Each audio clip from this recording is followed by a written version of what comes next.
ಇದು ಮಧ್ಯಾಹ್ನದ ಅಗ್ರವಾರ್ತೆ. ನಾನು ಹರೀಶ್ ನಾಗರಾಜು. ದೊಡ್ಡ ಮಟ್ಟದಲ್ಲಿ ರಾಜ್ಯದಲ್ಲಿ ಆಕ್ಸಿಜನ್ ಎಮರ್ಜೆನ್ಸಿ ಆಗಿರೋದು ಹಲವಾರು ಜಿಲ್ಲೆಗಳಲ್ಲಿ.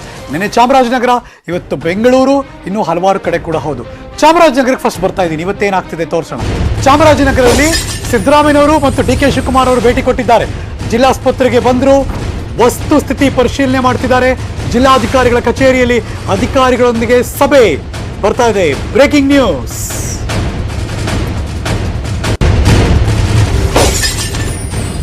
ನಿನ್ನೆ ಆಡಳಿತ ಪಕ್ಷದವರು, ಇವತ್ತು ವಿರೋಧ ಪಕ್ಷದವರು ಎಂಟ್ರಿ ಕೊಟ್ಟರು. ಆಕ್ಸಿಜನ್ ಅಭಾವದಿಂದ ರೋಗಿಗಳು ಸತ್ತ ಬಗ್ಗೆ ಮಾಹಿತಿ ಸಂಗ್ರಹ ಮಾಡ್ತಿದ್ದಾರೆ. ಅಧಿಕಾರಿಗಳೊಂದಿಗೆ ಘಟನೆಯ ಕಾರಣವನ್ನ ತಿಳ್ಕೊತಿದ್ದಾರೆ ನಾಯಕರು. ಮೃತರ ಕುಟುಂಬ ಭೇಟಿಯಾಗೋದನ್ನು ಕೂಡ ಭೇಟಿ ಆಗಲ್ವಂತೆ, ರದ್ದುಪಡಿಸಿದ್ದಾರಂತೆ ಡಿ.ಕೆ. ಶಿವಕುಮಾರ್ ಮತ್ತು ಸಿದ್ದರಾಮಯ್ಯವರು. ಮೇ ಬಿ ಈ ಕೊರೋನಾ ಹಿನ್ನೆಲೆಯಲ್ಲೇ ಅದು ಬೇಡ ಅಂತ ಹೇಳಿರಬೇಕು. ಬಟ್ ಸ್ಟಿಲ್ ಅಲ್ಲಿ ಚಾಮರಾಜನಗರಕ್ಕೆ ಹೋಗಿದ್ದಾರೆ. ಡಿ.ಕೆ. ಶಿವಕುಮಾರ್ ಮತ್ತು ಸಿದ್ದರಾಮಯ್ಯವರು ಅಧಿಕಾರಿಗಳ ಜೊತೆ ಚರ್ಚೆ ಮಾಡ್ತಿದ್ದಾರೆ. ಜಿಲ್ಲಾಸ್ಪತ್ರೆಗೆ ಹೋದ್ರು, ಏನಾಯಿತು, ಯಾಕಾಯಿತು, ಹೆಂಗಾಯಿತು ಅದೆಲ್ಲವನ್ನು ಕೂಡ ತಿಳ್ಕೊತಿದ್ದಾರೆ. ಆಕ್ಸಿಜನ್ ಅಭಾವದಿಂದ ರೋಗಿಗಳು ಸಾವನ್ನಪ್ಪಿದ್ದಾರಾ ಇಲ್ವಾ, ಏನಾಗಿದೆ ಎಲ್ಲದ್ರ ಬಗ್ಗೆ ಮಾಹಿತಿಯನ್ನು ಕಲೆ ಹಾಕ್ತಿದ್ದಾರೆ. ಮಾಜಿ ಮುಖ್ಯಮಂತ್ರಿ, ಪ್ರತಿಪಕ್ಷದ ನಾಯಕ ಸಿದ್ದರಾಮಯ್ಯ ಅವರು ಮತ್ತು ಕೆಪಿಸಿಸಿ ಅಧ್ಯಕ್ಷ ಡಿ.ಕೆ. ಶಿವಕುಮಾರ್.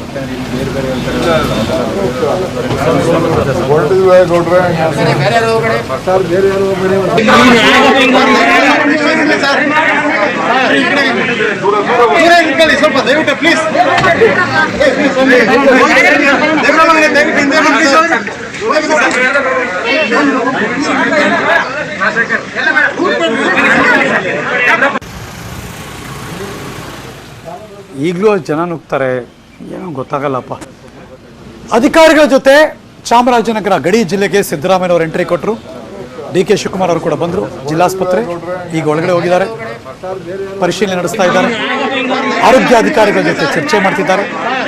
ಏನು ಕಾರಣ ಎಕ್ಸಾಕ್ಟ್ಲಿ, ನಿನ್ನೆ ಏನಾಯಿತು ಅನ್ನೋ ಎಲ್ಲದ್ರ ಬಗ್ಗೆ ಸಮಗ್ರ ಮಾಹಿತಿ ಪಡ್ಕೋತಿದ್ದಾರೆ. ಮತ್ತಷ್ಟು ಮಾಹಿತಿ ನನ್ನ ಸಹೋದ್ಯೋಗಿ ಚಾಮರಾಜನಗರದಿಂದ ನಂದೇಶ್ ದೂರವಾಣಿ ಸಂಪರ್ಕದಲ್ಲಿ. Good afternoon Nandesh. Good afternoon. ಏನ್ ನಡೀತಿದೆ ಇವಾಗ ನಂದೀಶ್ ಅಲ್ಲಿ? ಈಗ ಚಾಮರಾಜನಗರಕ್ಕೆ ಕೆಪಿಸಿಸಿ ಅಧ್ಯಕ್ಷ ಡಿ.ಕೆ. ಶಿವಕುಮಾರ್ ಮತ್ತು ವಿಪಕ್ಷ ನಾಯಕ ಸಿದ್ದರಾಮಯ್ಯ ಇಬ್ಬರು ಬಂದಿದ್ದಾರೆ. ಒಂದು ವಿಪರ್ಯಾಸ ಅಂದ್ರೆ ಇಬ್ಬರು ಬೆಂಗಳೂರಿಂದ ಹೊರಟಿದ್ದಾರೆ. ಇಬ್ಬರು ಬಂದಿರೋದು ಒಂದೇ ಕೆಲಸಕ್ಕೆ, ಜಿಲ್ಲಾಸ್ಪತ್ರೆಗೆ ಭೇಟಿ ಕೊಡಬೇಕು, ಇಲ್ಲಿ ಸಾಂತ್ವನ ಹೇಳ್ಬೇಕು, ಇಲ್ಲಿ ಅಧಿಕಾರಿಗಳ ಮಾಹಿತಿ ಪಡಿಬೇಕು, ನಿನ್ನೆ ಏನ್ ಘಟನೆ ಆಯ್ತು ಅದ್ರ ಬಗ್ಗೆ ಅನ್ನೋದು ಇಬ್ಬರದು ಒಂದೇ ಉದ್ದೇಶ. ಆದ್ರೆ ಒಬ್ಬರು ಬೆಂಗಳೂರಿಂದ ಹೆಲಿಕಾಪ್ಟರ್ ಹೊರಟಿದ್ದಾರೆ, ಇನ್ನೊಬ್ರು ಬೈ ರೋಲ್ ಹೊರಟಿದ್ದಾರೆ. ಕೆಲವೊಂದ್ ಕಡೆ ಇಬ್ಬರನ್ನೂ ಒಂದು ಸಮನ್ವಯದ ಕೊರತೆ ಇದೆ ಅಂತ ಕಾಣಿಸ್ತಾ ಇದೆ. ಯಾಕಂದ್ರೆ ಏಜ್ ಫ್ಯಾಕ್ಟರ್ ಇರ್ಬೋದು, ಬಿಡಿ, ಪರವಾಗಿಲ್ಲ. Let's move on. ಓಕೆ, ಈಗ ಇಬ್ಬರು ನಾಯಕರು ಸ್ಥಳೀಯ ಶಾಸಕರಿಂದ ಮಾಹಿತಿ ಪಡ್ಕೊಂಡು ಐಬಿನಲ್ಲಿ ಈಗ ಜಿಲ್ಲಾಸ್ಪತ್ರೆಗೆ ಭೇಟಿ ಕೊಟ್ಟಿದ್ದಾರೆ. ಇಲ್ಲಿ ಜಿಲ್ಲಾಧಿಕಾರಿಗಳು ಮತ್ತು ಜಿಲ್ಲಾ ವೈದ್ಯಾಧಿಕಾರಿಗಳಿಂದ ಮಾಹಿತಿ ಪಡ್ಕೊಳ್ತಾ ಇದ್ದಾರೆ. ಈ ನಡುವೆ ಕಾಂಗ್ರೆಸ್ ಕಾರ್ಯಕರ್ತರು ಮುಂದಿನ ಪ್ರತಿಭಟನೆ ಮಾಡಿದ್ರು. ಈಗ ಬಿಜೆಪಿ ಸರ್ಕಾರ ತೊಲಗಬೇಕು, ಮತ್ತೆ ಜಿಲ್ಲಾ ಉಸ್ತುವಾರಿ ಸಚಿವರು ಅದೆಲ್ಲ ರಾಜೀನಾಮೆ ಮಾಡಬೇಕು, ಮತ್ತೆ ಪರಿಹಾರ ಕೊಡಬೇಕು, ನ್ಯಾಯಾಂಗ ತನಿಖೆ ಆಗಬೇಕು ಈ ಘಟನೆ ಬಗ್ಗೆ ಅಂತೇಳಿ ಕೈ ನಾಯಕರ ಎದುರುಗಡೆ ಪ್ರತಿಭಟನೆ ಮಾಡಿ ಒಳಗಡೆ ಕೊಡ್ತಿದ್ದಾರೆ. ಈಗ ಅವ್ರ ಒಳಗಡೆ ಅಧಿಕಾರಿಗಳಿಂದ ಮಾಹಿತಿಯನ್ನು ತಗೊಳ್ತಾ ಹೋಗ್ತಾರೆ. ನಂತರ ಜಿಲ್ಲಾಧಿಕಾರಿಗಳ ಕಚೇರಿಗೆ ಹೋಗಿ ಅಲ್ಲೂ ಸಹ ಸಭೆ ನಡೆಸಿ ನಂತರ ಮಾತಾಡ್ತೀವಿ ಅಂತ. ಹಲವಾರು ಇನ್ವೆಸ್ಟಿಗೇಷನ್ ಎನ್ಕ್ವೈರಿಗಳು ನಡೀತಾ ಇದೆ. ಒಂದ್ ಕಡೆ ಐಒ ಆಫೀಸರ್ ಬಂದಿದ್ದಾರೆ, ಒಂದ್ ಕಡೆ ಮಾಜಿ ಮುಖ್ಯಮಂತ್ರಿ ಕೆಪಿಸಿಸಿ ಅಧ್ಯಕ್ಷ ಬಂದಿದ್ದಾರೆ. ಸೊ ಎಲ್ಲಾ ಕಡೆ ಎಲ್ಲಾ ಮಾಹಿತಿ ಚಾಮರಾಜನಗರದ ಕಡೆ ಈಗ ಫೋಕಸ್ ಆಗಿದೆ. ಥ್ಯಾಂಕ್ ಯು ನಂದೇಶ್, ಈ ಕ್ಷಣದ ಮಾಹಿತಿನ ಅಪ್ಡೇಟ್ ಮಾಡಿದ್ದಕ್ಕೆ.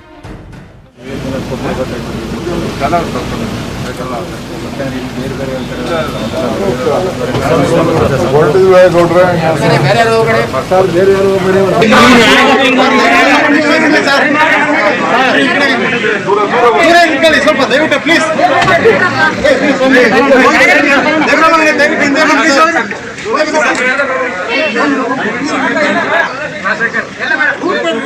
ನಿನ್ನೆ ಚಾಮರಾಜನಗರ ಹೆಸರು ಹೇಳ್ತಿದ್ವಿ, ಇವತ್ತು ಬೆಳಗ್ಗೆ ಬೆಂಗಳೂರು ಆಕ್ಸಿಜನ್ ಕೊರತೆ ಬಗ್ಗೆ ಹೇಳ್ತಿದ್ವಿ, ಸಾವನ್ನಪ್ಪಿರೋ ಆರೋಪದ ಬಗ್ಗೆ. 12 ಗಂಟೆ ನ್ಯೂಸಲ್ಲಿ ಕಲಬುರಗಿಗೆ ಬಂದ್ವಿ.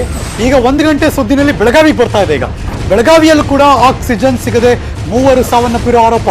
ನಿನ್ನೆಯಿಂದ 3 ಜನ ಆಕ್ಸಿಜನ್ ಸಿಗದೆ ಸಾವನ್ನಪ್ಪಿದ್ದಾರೆ ಅನ್ನೋ ಆರೋಪ ಕೇಳಿ ಬರ್ತಾ ಇದೆ. Breaking news.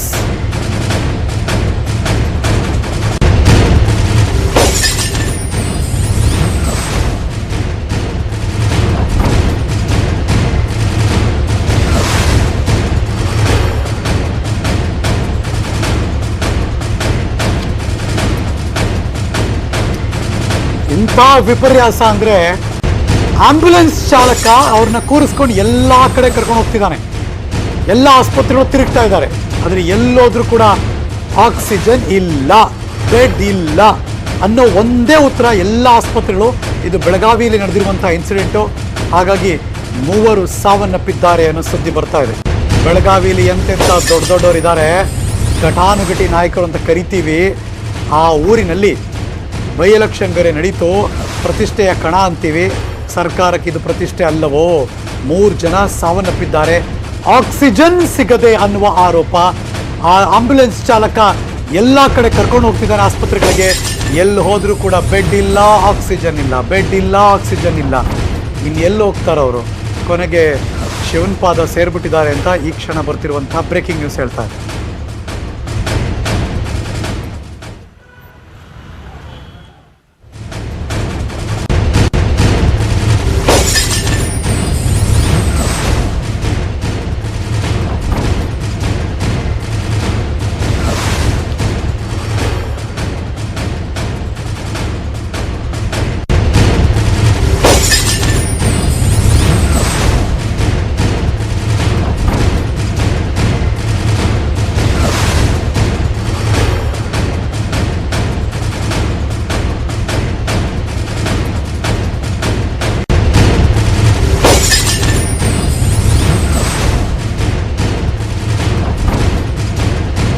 ಚಾಮರಾಜನಗರ, ಬೆಂಗಳೂರು, ಕಲಬುರಗಿ, ಇದೀಗ ಬೆಳಗಾವಿಯಲ್ಲೂ ಕೂಡ ಆಕ್ಸಿಜನ್ ಸಿಗದೆ 3 ಸಾವನ್ನಪ್ಪಿದ್ದಾರಂತೆ. ಮತ್ತಷ್ಟು ಮಾಹಿತಿ ನನ್ನ ಸಹೋದ್ಯೋಗಿ ಲೋಹಿತ್ ದೂರವಾಣಿ ಸಂಪರ್ಕದಲ್ಲಿದ್ದಾರೆ. Good afternoon Lohith.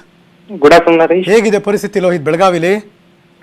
ಸದ್ಯಕ್ಕೆ ಅಂತಂದ್ರೆ ಈಗ ಬೆಳಗಾವಿಯಲ್ಲೂ ಕೂಡ ಏನಂತಂದ್ರೆ ಬೇರೆ ಜಿಲ್ಲೆಗಳನ್ನ ಹೊರತುಪಡಿಸಿದ್ರೆ ಇಲ್ಲೂ ಕೂಡ ಅಂತದೇ ಒಂದು ಪರಿಸ್ಥಿತಿ ಈಗ ಉದ್ಭವನಗೊಳ್ತಾ ಇದೆ. ಕ್ರಮೇಣವಾಗಿ ಏನಂತಂದ್ರೆ ಆಕ್ಸಿಜನ್ ಕೊರತೆ ಕೂಡ ಈಗ ಇಲ್ಲಿ ಉಂಟಾಗ್ತಾ ಇರುವಂತದ್ದು. ಹರೀಶ್ ಏನಂತಂದ್ರೆ ಸಾಕಷ್ಟು ಏನಂದ್ರೆ ಬೆಳಗಾವಿಲಿ 14ಕ್ಕೂ ಹೆಚ್ಚು ಆಸ್ಪತ್ರೆಗಳು ಈಗ ಕೋವಿಡ್ ಚಿಕಿತ್ಸೆನ ನೀಡ್ತವೆ. ಆದ್ರೆ ಈಗ ಎಲ್ಲ 14 ಆಸ್ಪತ್ರೆಗಳು ಈಗ ಆಕ್ಸಿಜನ್ ಸಮಸ್ಯೆ ಕಾಡತೊಡಗಿದೆ. ಯಾಕಂತಂದ್ರೆ ಸ್ಟಾರ್ಟಿಂಗ್ ಅಲ್ಲಿ 200, 110, 200 ಇಷ್ಟರ ಮಧ್ಯದಲ್ಲೇ ಕೇಸ್ಗಳು ಬರ್ತಾ ಇತ್ತು. ಆದ್ರೆ ಈಗ ಕಳೆದ 5 ದಿನಗಳಿಂದ ಕೂಡ ಏನಂತಂದ್ರೆ 500 ಗಡಿ ದಾಟ್ಕೊಂಡು ಇಲ್ಲಿ ಕೇಸ್ಗಳು ಬರ್ತಾ ಇದ್ದಾವೆ. ಹೀಗಾಗಿ ಏನಂತಂದ್ರೆ ಕೊರೋನಾ ಸೋಂಕಿತರ ಸಂಖ್ಯೆ ಕೂಡ ಹೆಚ್ಚಾಗ್ತಾ ಇದೆ. ಅದರಲ್ಲೂ ಕೂಡ ಏನಂತಂದ್ರೆ ಈ ವಯಸ್ಸಾದವ್ರಿಗೆ ಈಗ ಆಕ್ಸಿಜನ್ ನೀಡ್ ಆಗಿ ಅವ್ರಿಗೆ ಆಕ್ಸಿಜನ್ ಕೊರತೆ ಈಗ ಉಂಟಾಗ್ತಾ ಇರುವಂತದ್ದು. ನಿನ್ನೆಯಿಂದಲೂ ಕೂಡ ಏನಂತಂದ್ರೆ ಶಿವಾನಂದ್ ಅನ್ನುವಂಥವ್ರು 3 ಪೇಷಂಟ್ ಗಳನ್ನ ತಮ್ಮ ಆಂಬುಲೆನ್ಸ್ ನಲ್ಲಿ ಹಾಕೊಂಡು ಸುಮಾರು 14 ಆಸ್ಪತ್ರೆಗಳನ್ನು ಕೂಡ ಸುತ್ತಾಡಿದ್ದಾರೆ. 14 ಆಸ್ಪತ್ರೆಗಳು ಕೂಡ ಇಲ್ಲ ನಮಗೆ ಆಕ್ಸಿಜನ್ ಸಮಸ್ಯೆ ಇದೆ, ಆಕ್ಸಿಜನ್ ತೀರಾ ಕಡಿಮೆ ಇದೆ, ನೀವು ಸಿವಿಲ್ ಆಸ್ಪತ್ರೆಗೆ ಹೋಗಿ ಅನ್ನುವಂತ ಉತ್ತರವನ್ನ ಕೊಟ್ಟರು. ಆದ್ರೆ ಸಿವಿಲ್ ಆಸ್ಪತ್ರೆ ಹೋಗೋಷ್ಟೊತ್ತಿಗಾಗ್ಲೇ ಅಲ್ಲಿ ಆಕ್ಸಿಜನ್ ಇದೆ, ಆದ್ರೆ ಬೆಡ್ಗಳು ಖಾಲಿ ಇಲ್ಲ. ಹಾಗಾಗಿ 3 ಕೂಡ ಏನಂತಂದ್ರೆ ಆಂಬುಲೆನ್ಸ್ ಅಲ್ಲೇ ಸುತ್ತಾಡಿ ಪ್ರಾಣ ಬಿಡುವಂತ ಪರಿಸ್ಥಿತಿ ಈಗ ಬೆಳಗಾವಿಯಲ್ಲೂ ಕೂಡ ನಿರ್ಮಾಣವಾಗಿರತಕ್ಕಂಥದ್ದು. Hari, thank you so much Lohith ಈ ಕ್ಷಣದ ಮಾಹಿತಿಗಾಗಿ.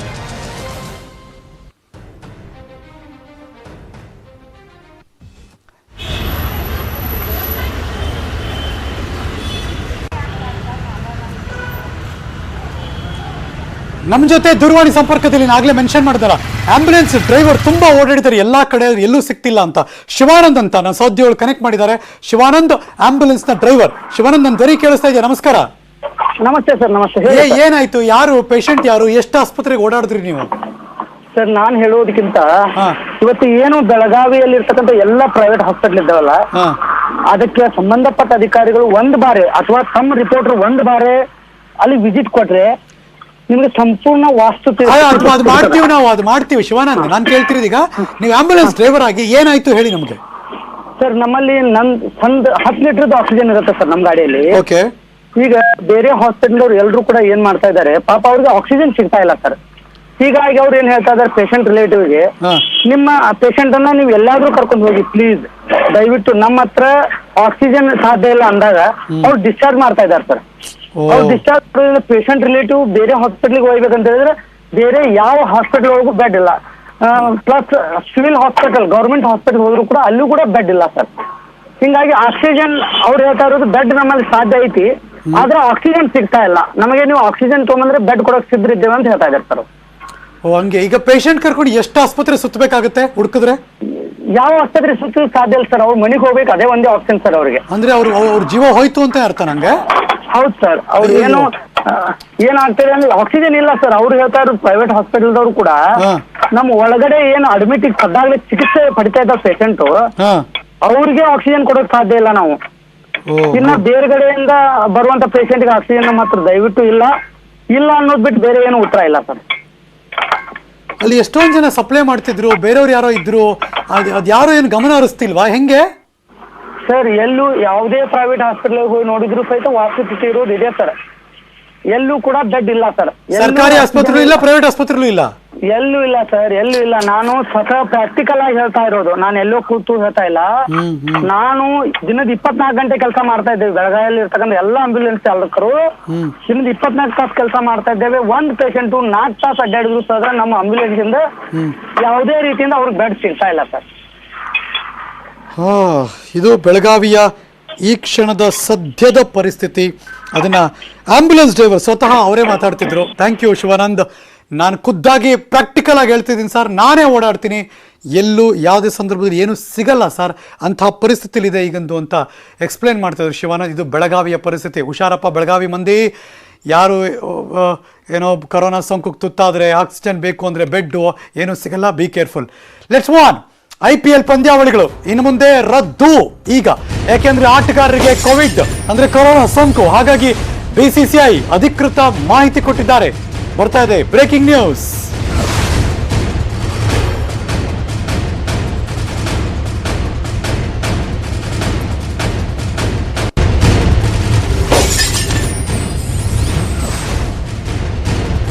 ನಿನ್ನೆಯಿಂದನೇ ಒಂದು ಪಂದ್ಯ ರದ್ದಾಗಿತ್ತು. ಅಫ್ಕೋರ್ಸ್ ನಿನ್ನೆ ಯಾರು RCB ಮ್ಯಾಚ್ ನೋಡಬೇಕು ಅಂತ ಕಾಯ್ತಿದ್ರು, ನಿನ್ನೆನೇ ಹೋಯ್ತು.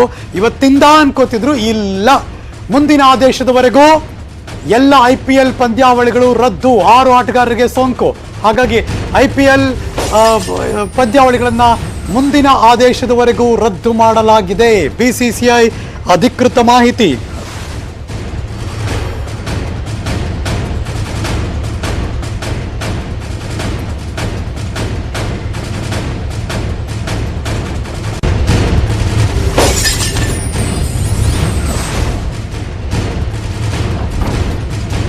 ನೀವು ನೋಡ್ತಿರುವಂತಹ ಬೆಳವಣಿಗೆ. IPL ಪ್ರಿಯರು, ಯಾರು ಕ್ರಿಕೆಟ್ ಇಷ್ಟಪಡ್ತಿದ್ರಿ, ಅಫ್ಕೋರ್ಸ್ ಏನು ಮಾಡೋಕ್ಕಾಗಲ್ಲ. ಬಿಕಾಸ್ ಕ್ರಿಕೆಟಲ್ಲಿ ತುಂಬ ಜನ ಆಟಗಾರರಿಗೆ, ಅದರಲ್ಲೂ 6 ಜನ ಆಟಗಾರರಿಗೆ ಸೋಂಕು ದೃಢಪಟ್ಟಿದೆ. ಹಾಗಾಗಿ ಎಲ್ಲ IPL ಪಂದ್ಯಗಳನ್ನು ಮುಂದಿನ ಆದೇಶದವರೆಗೆ ರದ್ದು ಮಾಡಿದ್ದಾರೆ. BCCI ಅಧಿಕೃತ ಮಾಹಿತಿ. ಈಗಂತೂ ಮುಖ್ಯಮಂತ್ರಿಗಳಿಗೆ ಚಾಮರಾಜನಗರದ ದೊಡ್ಡ ಟೆನ್ಷನ್. ಈಗ ಆಕ್ಸಿಜನ್ ಇಲ್ಲದೆ ಸಾವನ್ನಪ್ಪಿದ್ರ ಬಗ್ಗೆ ಹೈಕಮಾಂಡ್ ಕ್ಲಾಸ್ ತಗೋತಿದ್ದಾರೆ. CM BSYಗೆ ರಾಜ್ಯ ಉಸ್ತುವಾರಿ ಅರುಣ್ ಸಿಂಗ್ ಫೋನ್ ಮಾಡಿದ್ರು, ತರಾಟೆಗೆ ತೆಗೆದುಕೊಂಡ್ರಂತೆ. ಬರ್ತಾ ಇದೆ ಬ್ರೇಕಿಂಗ್ ನ್ಯೂಸ್.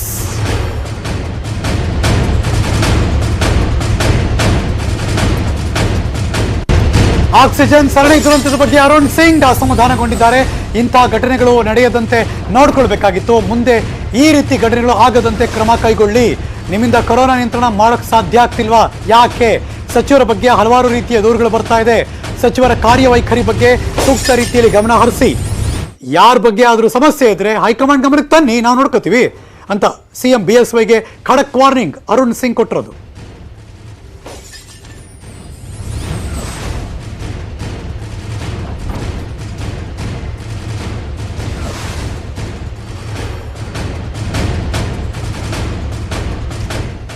ಆಕ್ಸಿಜನ್ನ ಕೊರತೆ, ಸಾವಿನ ಬಗ್ಗೆ ಮಾಹಿತಿ ಕೇಳಿದ್ರು ಬಿಜೆಪಿ ಹೈಕಮಾಂಡ್. ರಾಜ್ಯದಲ್ಲಿ ಆಕ್ಸಿಜನ್ ಕೊರತೆಯಿಂದ ಹಲವು ರೋಗಿಗಳು ಸಾವನ್ನಪ್ಪಿದ್ದಾರೆ.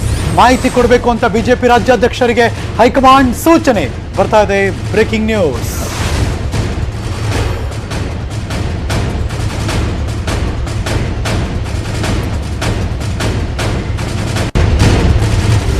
ನಿನ್ನೆನೇ ಬಿಜೆಪಿ ರಾಷ್ಟ್ರೀಯ ಅಧ್ಯಕ್ಷರಿಗೆ CT ರವಿ ಅವರು ಮಾಹಿತಿ ಕೊಟ್ಟಿದ್ದಾರೆ. JP ನಡ್ಡಾ ಅವರಿಗೆ ರಾಷ್ಟ್ರೀಯ ಪ್ರಧಾನ ಕಾರ್ಯದರ್ಶಿ CT ರವಿ ಅವರು ಆರೋಗ್ಯ ಸಚಿವ ಡಾಕ್ಟರ್ ಸುಧಾಕರ್ ಕಾರ್ಯವೈಖರಿ ಬಗ್ಗೆ ಅತೃಪ್ತಿ ವ್ಯಕ್ತಪಡಿಸಿದ್ದಾರಂತೆ.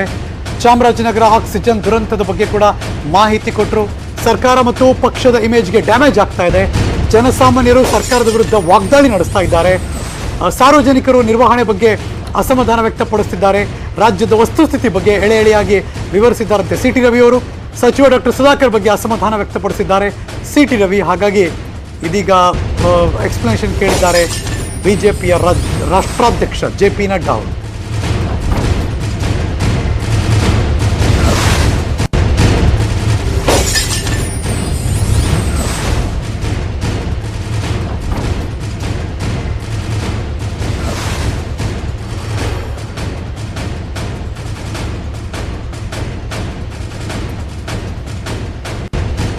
Let's go live. ನನ್ನ ಇಬ್ಬರು ಸಹೋದ್ಯೋಗಿಗಳು ನೇರ ಸಂಪರ್ಕದಲ್ಲಿ ಜಾಯಿನ್ ಆಗ್ತಿದ್ದಾರೆ ದೆಹಲಿಯಿಂದ ಮತ್ತು ಬೆಂಗಳೂರಿನಿಂದ. ದೆಹಲಿಯಿಂದ ನನ್ನ ಸಹೋದ್ಯೋಗಿ ಧರಣೇಶ್ ಬುಕ್ಕನಕೆರೆ ಲೈವ್ ಜಾಯಿನ್ ಆಗ್ತಿದ್ದಾರೆ. Good afternoon Dharanesh. ಬೆಂಗಳೂರಿನಿಂದ News18 political bureau chief Chidananda Patel ಕೂಡ ಲೈವ್ ಜಾಯ್ನ್ ಆಗ್ತಿದ್ದಾರೆ. ಗುಡ್ ಆಫ್ಟರ್ನೂನ್ ಪಟೇಲ್ ರೇ. ಮೊದಲಿಗೆ ಧರಣೇಶ್ಗೆ ಹೋಗ್ತಾ ಇದ್ದೀನಿ. ಅರುಣ್ ಸಿಂಗ್ ಕ್ಲಾಸ್ ತಗೊಂಡಿದ್ದಾರೆ ಅಂತ ಗೊತ್ತಾಯ್ತು. ಯಾರಿಗೆ ಫೋನ್ ಮಾಡಿದ್ರು, ಏನಂತ ಕೇಳಿದ್ದಾರೆ, ಏನಾದರೂ ಮಾಹಿತಿ ಇಷ್ಟು ಗಂಟೆ ಒಳಗೆ ಬೇಕು ಅಂತ ಏನಾದ್ರು ಕೇಳಿದಾರಾ, ಏನು ನಡೀತಿದೆ?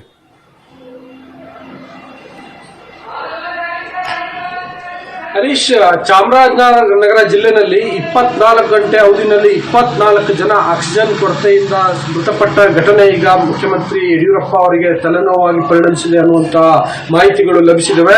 ಈ ಸಂಬಂಧಪಟ್ಟಂತೆ ರಾಜ್ಯ ಬಿಜೆಪಿ ಉಸ್ತುವಾರಿ ಅರುಣ್ ಸಿಂಗ್ ಅವರೇ ಖುದ್ದಾಗಿ ಯಡಿಯೂರಪ್ಪ ಅವರಿಗೆ ಕರೆ ಮಾಡಿದ್ರು ಅನ್ನುವಂತಹ ಮಾಹಿತಿಗಳು ಕೂಡ News18 ಸಿಗ್ತಾ ಇದಾವೆ. ಏನಂದ್ರೆ ಈ ಘಟನೆಯನ್ನ ಇಟ್ಕೊಂಡು ಒಟ್ಟಾರೆಯಾಗಿ ಕರೋನಾ ನಿಯಂತ್ರಣ ಯಾಕೆ ನೀವು ಮಾಡಲಿಕ್ಕೆ ಸಾಧ್ಯ ಆಗ್ತಿಲ್ಲ ಅನ್ನುವಂತ ಪ್ರಶ್ನೆಗಳನ್ನ ಅವರು ಎತ್ತಿದ್ದಾರೆ. ಜೊತೆಗೆ ಇಂಥ ಘಟನೆ ನಡಿಬಾರ್ದಿತ್ತು, ಅದರಲ್ಲೂ ನಿಮ್ಮ ನಾಯಕತ್ವದಲ್ಲಿ, ಅಂದ್ರೆ ಅನುಭವಿಗಳಿದಿರಿ, ಹಿರಿಯರಿದಿರಿ, ಇಂಥ ನಿಮ್ಮ ನಾಯಕತ್ವದಲ್ಲಿ ಘಟನೆ ನಡಿಬಾರ್ದಿತ್ತು ಅನ್ನುವಂತಹ ಅಸಮಾಧಾನವನ್ನ, ಆಕ್ರೋಶವನ್ನ ಅವರು ವ್ಯಕ್ತಪಡಿಸಿದ್ದಾರೆ ಅನ್ನುವಂತಹ ಮಾಹಿತಿಗಳು ಕೂಡ ಲಭ್ಯ ಆಗ್ತಿದಾವೆ. ಅಂದ್ರೆ ಈ ಘಟನೆ ಬಗ್ಗೆ ಯಾವಾಗ ನಿನ್ನೆ ಸಿಟಿ ರವಿಯಲ್ಲಿ ಮಾತನಾಡಿದ್ರು, ಬೆಂಗಳೂರಿನಲ್ಲಿ ಮಾತನಾಡಿದ್ರು, ಆಗ್ಲೇ ಅನಿಸ್ತಾ ಇತ್ತು ಈ ಘಟನೆ ಏನೋ ಬಿಜೆಪಿ ಹೈಕಮಾಂಡ್ ಸೀರಿಯಸ್ ಆಗಬಹುದು, ಮತ್ತೆ ಒಂದು ದಿನ ಆದ್ರೂ ಕೂಡ ಅಲ್ಲಿಗೆ ಸ್ಥಳಕ್ಕೆ ಉಸ್ತುವಾರಿ ಸಚಿವರಾಗ್ಲಿ ಅಥವಾ ಆರೋಗ್ಯ ಸಚಿವರಾಗ್ಲಿ ಹೋಗಿಲ್ಲ.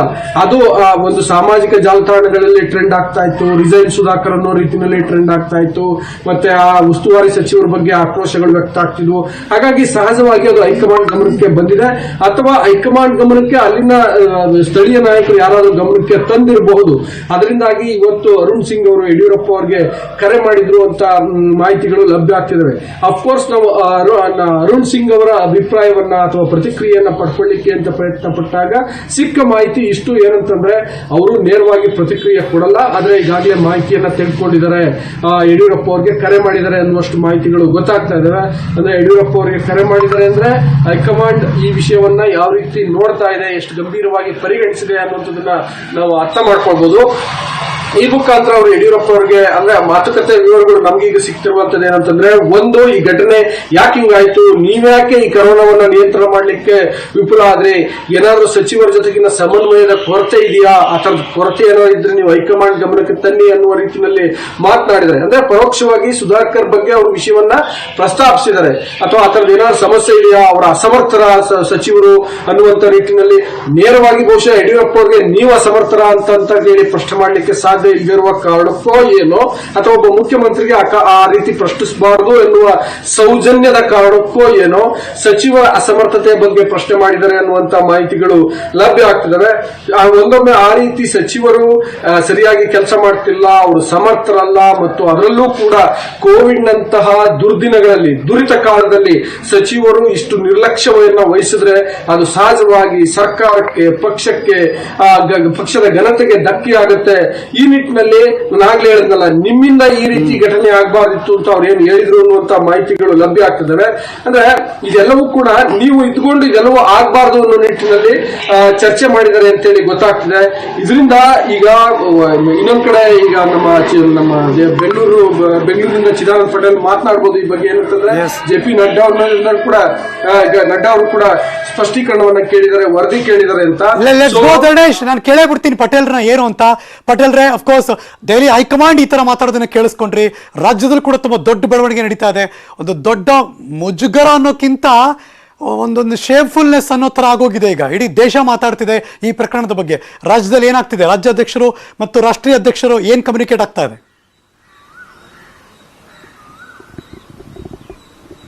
ಸದ್ಯಕ್ಕೆ ಆರೋಗ್ಯ ಸಚಿವರ ಕಾರ್ಯವೈಖರಿ ಬಗ್ಗೆ ರಾಜ್ಯಾದ್ಯಂತ ದೊಡ್ಡ ಮಟ್ಟದ ಚರ್ಚೆ ಆಗ್ತಿದೆ. ಸಚಿವರುಗಳು ಮತ್ತು ಶಾಸಕರುಗಳು ಕೂಡ ಆರೋಗ್ಯ ಸಚಿವರು ಕರೆಯನ್ನ ಸ್ವೀಕರಿಸಲ್ಲ ಮತ್ತು ಯಾವಾಗಲೂ ಕೂಡ ಸಭೆಯಲ್ಲಿದ್ದೇನೆ ಅಂತ ಹೇಳ್ತಾರೆ. ಜೊತೆಗೆ ಏನೇ ಸಮಸ್ಯೆ ಇದ್ರೂ ಕೂಡ ಅದಕ್ಕೆ ಸ್ಪಂದಿಸ್ತಿಲ್ಲ ಅನ್ನೋದು ದೂರು. ಇದರ ನಡುವೆ ಇವತ್ತು ಸಂಜೆ ಕ್ಯಾಬಿನೆಟ್ ಸಭೆ ಇದು. ಕ್ಯಾಬಿನೆಟ್ ಸಭೆಯಲ್ಲೂ ಕೂಡ ಅನೇಕ ಸಚಿವರುಗಳು ಕೂಡ ಡಾಕ್ಟರ್ ಸುಧಾಕರ್ ವಿರುದ್ಧ ದೂರು ನೀಡಲು ತೀರ್ಮಾನವನ್ನು ತೆಗೆದುಕೊಂಡಿದ್ದಾರೆ. ಮತ್ತೊಂದು ಕಡೆ ಮುಖ್ಯಮಂತ್ರಿ BS ಯಡಿಯೂರಪ್ಪನವರು ಇದೀಗ ರಾಜ್ಯದಲ್ಲಿ ತಲೆದೋರ್ತಕ್ಕಂಥ ಎಲ್ಲೊಂದು ಕಡೆ ಪರೋಕ್ಷವಾಗಿ ಆರೋಗ್ಯ ಅಂದ್ರೆ ಹೆಲ್ತ್ ಎಮರ್ಜೆನ್ಸಿ ಸಂಬಂಧಪಟ್ಟಾಗೆ ಮುಖ್ಯಮಂತ್ರಿಗಳೇ ಇದೀಗ ಮುಂದಾಗಿರುವಂತದ್ದು ಅನೇಕ ಸಭೆಗಳನ್ನ ಮಾಡ್ತಿದ್ದಾರೆ. ಇವತ್ತು ಮತ್ತು ಇನ್ನೇನು ಇದೀಗ ರೆಮಿಡಿಸಿವಿರ್ ಸಂಬಂಧಪಟ್ಟ ಹಾಗೆ ಸಭೆಯನ್ನು ನಡೆಸಿದ್ದಾರೆ.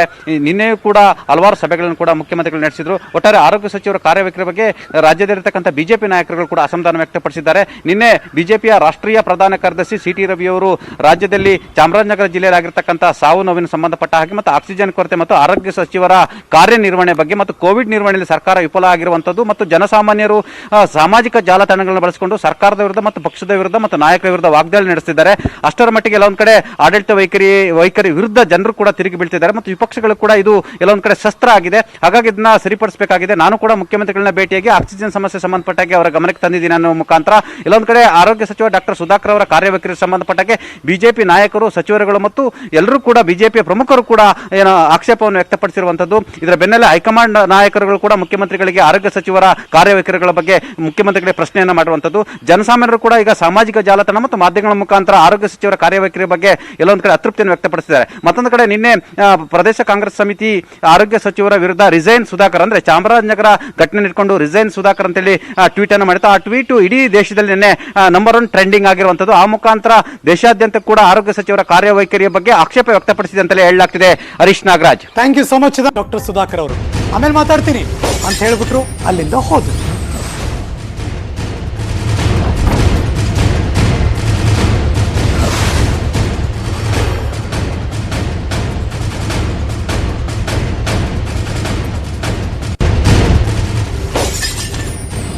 ಸಾಮಾನ್ಯವಾಗಿ ಮಾತಾಡ್ತಿದ್ರು, ಹಂಗೆ ಹೋಗಿಲ್ಲ. ಆದರೆ ಇವಾಗಿನ ಸಿಚುವೇಶನ್ನೇ ಬೇರೆ. ಸೊ ಹಾಗಾಗಿ ಮಾಧ್ಯಮದವರು ಪ್ರಶ್ನೆ ಕೇಳೋಕೆ ಹೋದ್ರು, ಆಮೇಲೆ ಮಾತಾಡ್ತೀನಿ ಅಷ್ಟೇ. ಅಲ್ಲಿಂದ ಎಕ್ಸಿಟ್ ಹೊರಟ್ರು ಮಾನ್ಯ ಸಚಿವರು.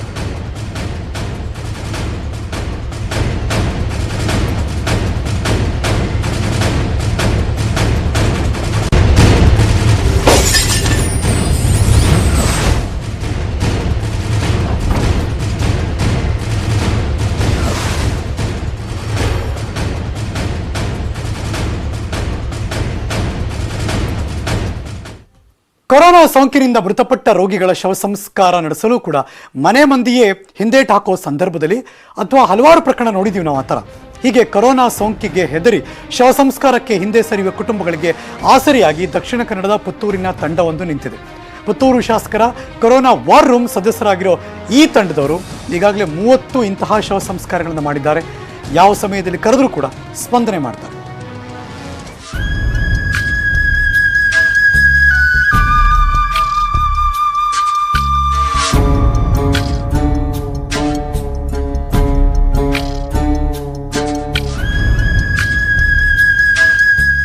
ಸೋಂಕು ಅಂಟಿಸಿಕೊಂಡು ನಿಧನರಾಗುವಂತ ಸಾಕಷ್ಟು ರೋಗಿಗಳ ಕುಟುಂಬಗಳು ಶವ ಸಂಸ್ಕಾರ ನಡೆಸಲಿಕ್ಕೆ ಹಿಂದೇಟು ಹಾಕಿದಂತ ಹಲವು ಉದಾಹರಣೆಗಳಿವೆ.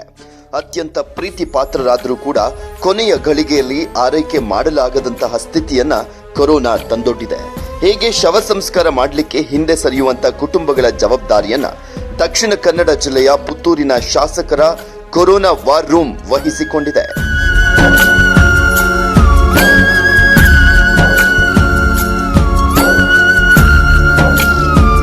ಜಿಲ್ಲೆಯ ಯಾವ ಭಾಗದಲ್ಲೂ ಇಂತಹ ಪ್ರಕರಣಗಳು ಪತ್ತೆಯಾದಂತಹ ಸಂದರ್ಭದಲ್ಲಿ ನೆರವಿಗೆ ಧಾವಿಸುವಂತ ಈ ತಂಡ ಈಗಾಗಲೇ 30 ಅಂತ್ಯ ಸಂಸ್ಕಾರವನ್ನ ಆಯಾಯ ಧಾರ್ಮಿಕ ವಿಧಿವಿಧಾನಗಳ ಮೂಲಕ ನಡೆಸಿದೆ. ಪುತ್ತೂರಿಗೆ ಸಂಬಂಧಪಟ್ಟವರು ರಾಜ್ಯದ ಯಾವ ಭಾಗದಲ್ಲಿ ಕೋವಿಡ್ನಿಂದಾಗಿ ಮೃತಪಟ್ಟಲ್ಲಿ ಆ ಕುಟುಂಬ ಅಪೇಕ್ಷೆ ಪಟ್ಟಲ್ಲಿ ಧಾರ್ಮಿಕ ವಿಧಿವಿಧಾನಗಳ ಮೂಲಕ ಈ ತಂಡ ಅಂತ್ಯ ಸಂಸ್ಕಾರವನ್ನ ನಡೆಸುತ್ತದೆ.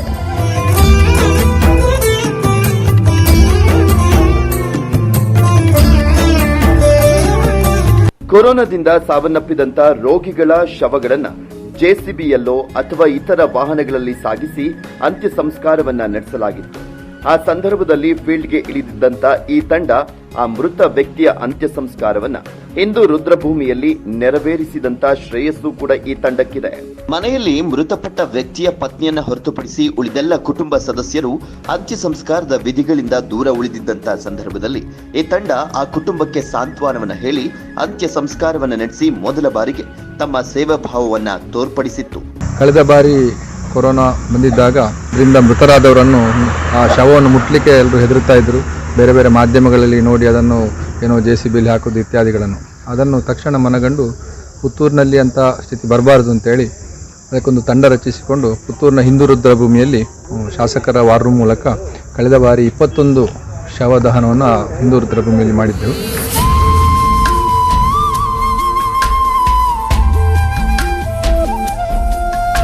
ಇತ್ತೀಚೆಗೆ ರಾಜ್ಯದ ರಾಜಧಾನಿ ಬೆಂಗಳೂರಿನಲ್ಲಿ ಪುತ್ತೂರಿಗೆ ಸಂಬಂಧಪಟ್ಟಂತ ವ್ಯಕ್ತಿಯೊಬ್ಬರು ಮೃತಪಟ್ಟಂತ ಸಂದರ್ಭದಲ್ಲಿ ಮೃತರ ಕುಟುಂಬಸ್ಥರು ಇದೇ ತಂಡವನ್ನ ಸಂಪರ್ಕಿಸಿ ಅಂತ್ಯ ಸಂಸ್ಕಾರವನ್ನ ನಡೆಸಲಿಕ್ಕೆ ಮನವಿಯನ್ನ ಮಾಡಿತ್ತು. ಈ ಹಿನ್ನೆಲೆಯಲ್ಲಿ ರಾತ್ರಿ ವೇಳೆಯಲ್ಲಿಯೇ ಮೃತ ವ್ಯಕ್ತಿಯ ಶವ ಸಂಸ್ಕಾರ ನಡೆಸಲಾಗಿತ್ತು. ಕೋವಿಡ್ ನಿರ್ವಹಣೆಯ ಎಲ್ಲ ಮಾರ್ಗಸೂಚಿಗಳನ್ನ ಅನುಸರಿಸಿಕೊಂಡು ಈ ತಂಡ ಕೋವಿಡ್-19 ನಿಂದ ಮೃತಪಟ್ಟಂತ ರೋಗಿಗಳ ಶವ ಸಂಸ್ಕಾರವನ್ನ ನಡೆಸುತ್ತಿದೆ. ಅಲ್ಲದೆ ಸಾಕಷ್ಟು ಜೊತೆ PPE ಕಿಟ್, ಮಾಸ್ಕ್, ಹ್ಯಾಂಡ್ ಗ್ಲೌಸ್ಗಳನ್ನ ತಮ್ಮ ಬಳಿಯೇ ಇಟ್ಟುಕೊಂಡಿದೆ.